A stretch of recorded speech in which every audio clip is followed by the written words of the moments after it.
ભારત માતા કી, ભારતની નારી શક્તિનો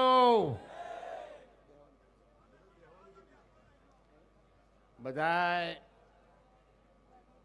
ની એક વિનંતી છે સૌને કે ઉભેલા માણસો બેસી જાય તો સારું. આપણે ઉઘરોણી થઈએ ને તાણ ઉભેલા હોય, ઉભેલા હોય બધા ઉઘરોણીકાર કહેવાય. એટલે આપણે સમાજનું માન રાખીએ, આપણા સમાજના આગેવાનોનું માન રાખીએ, રાજકીય આગેવાનોનું માન રાખીએ, સમાજનું માન રાખીએ. એક સદારામ બાપાની જય બોલાવો, બધા બેસી જાઓ. બોલો પૂજ્ય સદારામ બાપાનો.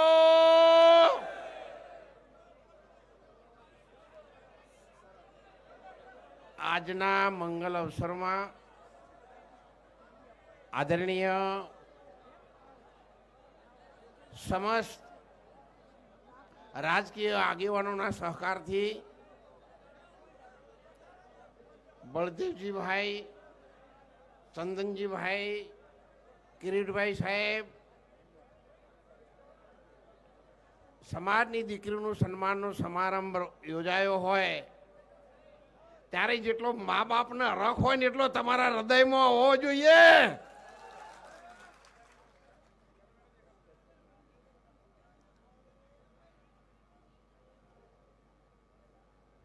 અમારે તો આશીર્વાદ જ આપવાના હોય. એટલે તમે બધા એક જનાવર હતું, પણ મહારાણી પ્રતાપે કીધું હતું કે ભારતની સંસ્કૃતિને નુકસાન થાય એવું છે ચેતક. એ કહેતાની સાથે પોતાનો પ્રાણ આપી દીધો હતો. તો આ સંસ્કૃતિને બચાવવા માટે આપણે બધા એક રહીએ, સાથે રહીએ, સૌને સાથે રાખીએ, વ્યસનોથી દૂર રહીએ, અંધશ્રદ્ધાથી દૂર રહીએ અને કલ્યાણકારી કામ કરવા વાળા માણસને સાથે રહીએ. એક દીકરી કામ કરવા માટે તૈયાર થઈ છે.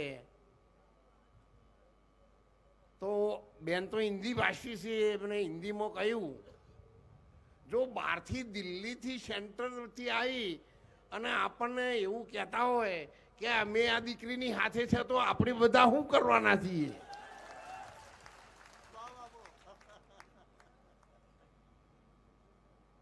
મને બધા ઓળખે છે એટલે મારે વિશેષ કહેવું નથી. ગોહિલ સાહેબ પણ આપણા આશ્રમમાં આવેલા છે, જગદીશભાઈ, બધા અમે 40-50 વર્ષથી સાથે છીએ. બળદેવભાઈ પક્ષની રીતે નહીં પણ પારિવારિક રીતે હું એમને મારો પોતાનો ભાઈ માનું છું. એટલે એ કોઈ પણ પક્ષમાં જાય તો હું એમની સાથે રહું છું. એટલે જે જોશી બરાબર છે અને તમે બધા બરાબર રહેજો. હાથ ઊંચો કરો.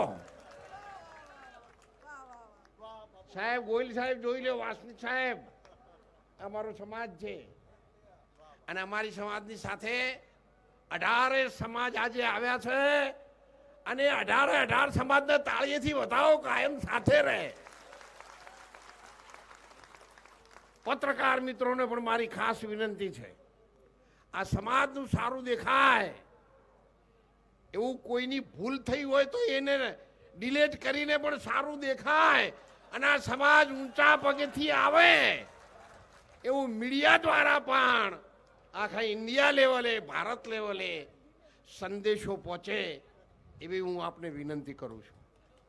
હું બહુ ભણેલો ગણેલો છું, ગવર્મેન્ટ પેન્શનર છું. તમે ધોતિયું ભાળો એટલે એવું ના માનતા કે કોઈ મંદિરમાંથી હેડે.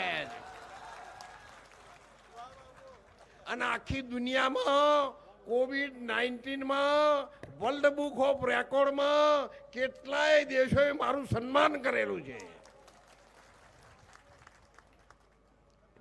એટલે સમાજને મારી વિનંતી છે.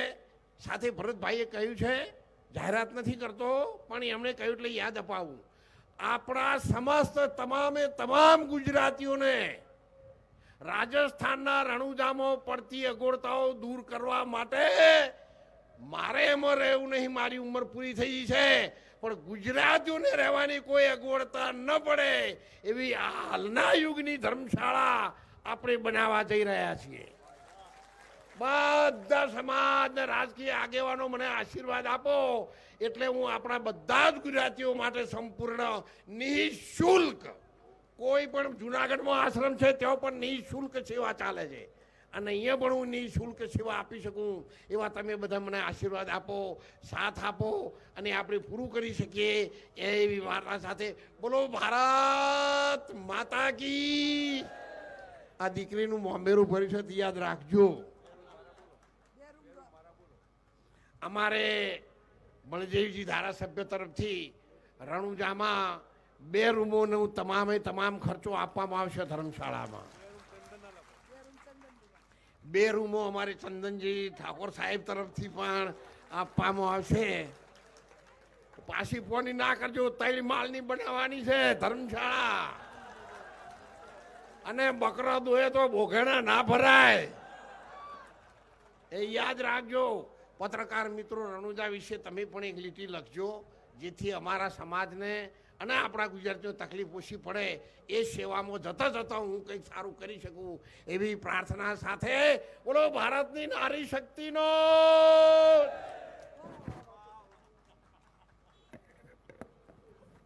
આભાર દોલતરામ બાપુ, આપણા સંતશ્રીનો. રણુજાની પણ વાત કરી અને હવે